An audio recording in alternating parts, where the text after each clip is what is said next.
Hello दोस्तों, आप लोग कैसे हैं? आई होप आप लोग अच्छे होंगे। मैं भी अच्छी हूँ। तो चलिए आज हम चट्टान के बारे में पढ़ेंगे।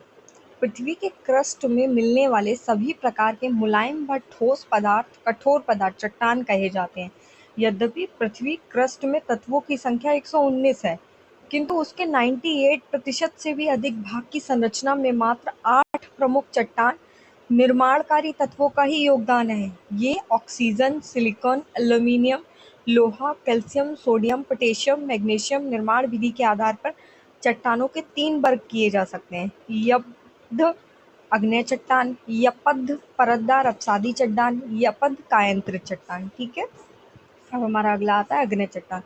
पृथ्वी के आंतरिक भाग के पिघले पदार्थ मैग्मा के ठोस होने से जो बनी होती हैं, ये चट्टानें रवेदार होती हैं। अगर मैग्मा पृथ्वी के भीतर भाग में ठंडा होकर जम जाता है तो इस प्रकार की चट्टान को पातालीय आग्नेय चट्टान कहते हैं, और अगर मध्य भाग में जमता है तो मध्यवर्तीय आग्नेय चट्टान कहते हैं, और पृथ्वी की बाह्य सतह पर जमता है तो ऐसी चट्टानों को बाह्य आग्नेय चट्टान या ज्वालामुखी चट्टानें कहते हैं। इनमें परत तथा जीवाश्म नहीं होते हैं। उदाहरण ग्रेनाइट, गेबो तथा डायोराइट आदि। परतदार या अवसादी चट्टानें, ये चट्टानें जलाएं, वायु, हिम आदि द्वारा लाए कणों या अवसादों के जमने से बनी होती हैं।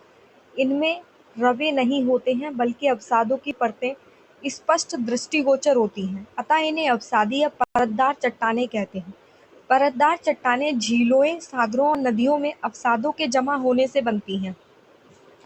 धरातल पर लगभग 75% अवसादी चट्टानें अपने अपने अवसादों के अनुसार भिन्न भिन्न प्रकार की होती हैं। अवसादी चट्टानों का निर्माण जल में घुले रासायनिक पदार्थों से भी होता है। वनस्पति, जीव जंतु आदि के दब जाने से बनी चट्टानें कार्बनिक चट्टानें कहलाती हैं। अगला है कायांतरित चट्टानें। आग्नेय व अवसादी चट्टानों पर दाब या तापीय परिवर्तन होने से कायांतरित या रूपांतरित चट्टानें बनती हैं। ठीक, फिर आता है शेल स्लेट, चूना पत्थर संगमरमर,